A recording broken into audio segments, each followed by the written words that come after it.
Assalamualaikum warahmatullahi wabarakatuh. Berjumpa lagi dengan kami di channel Cahaya Hidayah Curjo. Kali ini kita mau belajar tentang fabel.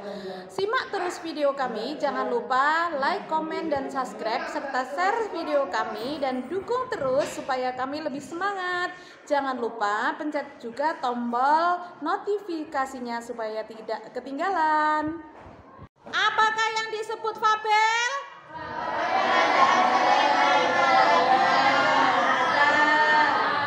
Kalian pernah nonton cerita fabel? Cerita apa yang kalian tonton? Oke, Pororo.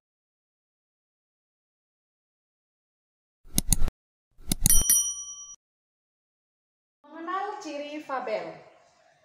Kita kenal fabel, yaitu pertama adalah pengertian teks fabel.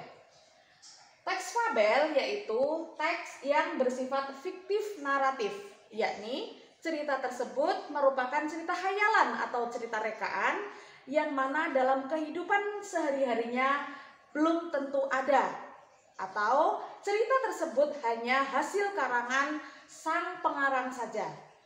Kemudian yang kedua yaitu kita mengenal ciri-ciri fabel.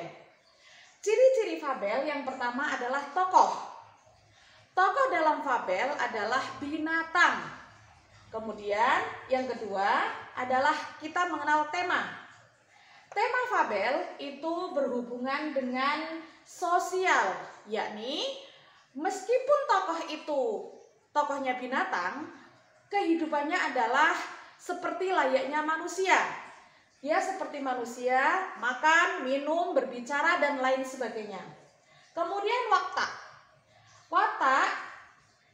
tokoh fabel seperti tadi karena berhubungan sifat manusia seperti manusia itu, dia juga memiliki sifat emosional seperti cerdik, pemarah, malu, memiliki sifat egois dan lain sebagainya. Kemudian yang keempat yaitu perilaku layaknya manusia. Jadi kalau kita mengenal atau kita pernah melihat film atau kartun misalkan SpongeBob. Nah, SpongeBob itu adalah binatang laut. Walaupun berada di laut, contohnya ya di situ, mereka tetap tidur di sofa, spring bed, masak menggunakan api dan lain sebagainya. Secara logika kalau hidup di laut itu kita pasti nggak mungkin menyalakan api. Namun karena ini adalah cerita fiktif, maka perilaku layaknya manusia di situ digambarkan pada cerita fabel. Kemudian yang kelima yaitu sudut pandang.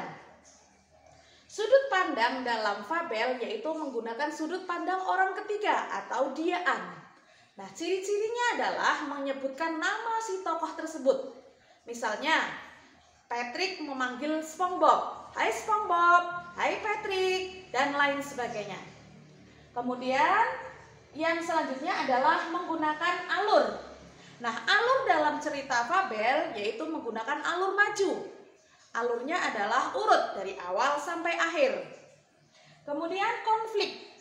Dalam kehidupan fabel di situ juga ada konflik. Konfliknya sama seperti konflik dalam permasalahan kehidupan manusia. Misalnya perkelahian, cemburu, dan lain sebagainya. Kemudian latar. Latar di dalam fabel di situ digunakan sama. Ada latar waktu, latar tempat, dan suasana. Karena kehidupan hewan di situ itu menggambarkan kehidupan hewannya di situ. Misalkan tadi SpongeBob hidupnya di laut. Kemudian misalkan fabel di situ singa, kehidupannya berarti penggambaran hidup di hutan dan lain sebagainya. Kemudian selanjutnya itu bahasa bersifat naratif. Nah, bahasa bersifat naratif di situ bisa dikenali dalam kehidupan hewan. Namun tetap di situ fabel mengikuti gaya-gaya manusia.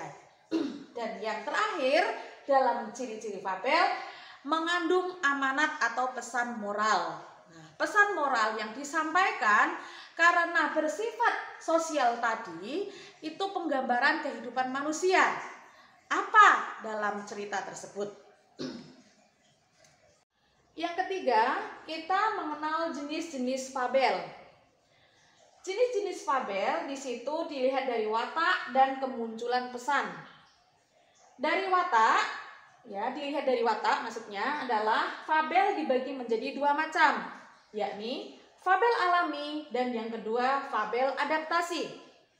Fabel alami di sini adalah fabel yang cara pembuatannya masih klasik, hanya ada penambahan sedikit. Misalnya di situ adalah cerita pada zaman dahulu.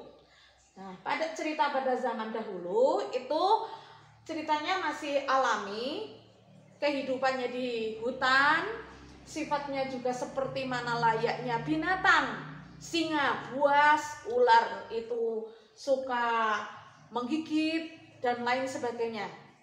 Kemudian yang kedua adalah fabel adaptasi. Fabel adaptasi, cara pembuatannya sudah dikolaborasi dengan kemajuan zaman. Misalnya kita melihat di situ ada Masya and the Bear. Di situ Masya and the Bear, Masya itu manusia yang hidup dengan hewan. Ada beruang di situ. Nah, beruang di situ bisa masak, tidur di spring bed yang empuk, berselimut dan lain sebagainya. Nah, di sini bisa dilihat kalau fabel alami itu kehidupannya masih alami. Hewan kalau ingin makan berarti harus menerkam hewan yang lain.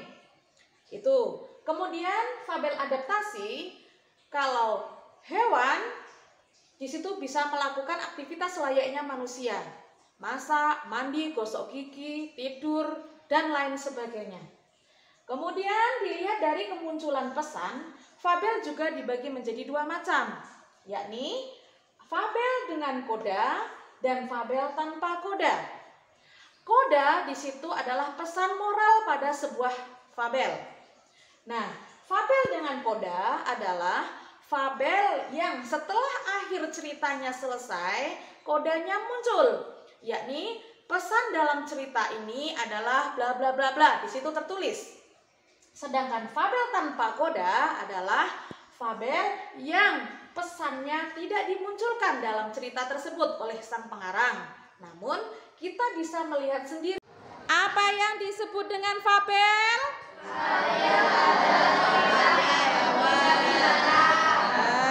Pernahkah kalian nonton fabel?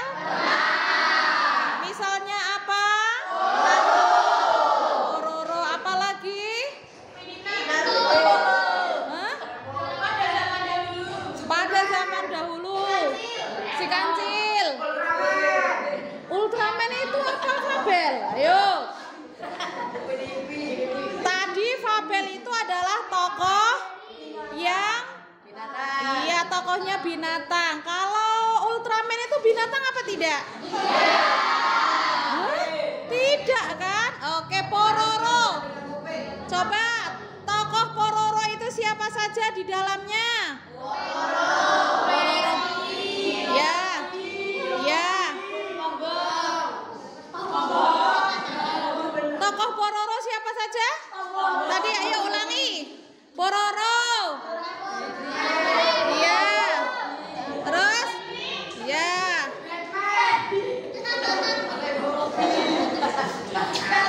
Dalam cerita Pororo itu yang tokohnya paling baik siapa? Terus yang paling jahat atau konyol siapa? Kopi. Yang kreatif siapa? Pororo itu binatangnya hidupnya di mana? Setelah kalian nonton Pororo, apa yang kalian pikirkan? Bahagia. Pingin kesana apa enggak? Pernahkah Saman memikirkan, membayangkan seandainya sampai hidup di salju? Enggak. Pernah? Ya pingin juga. Oke. Kapan-kapan kesana ya?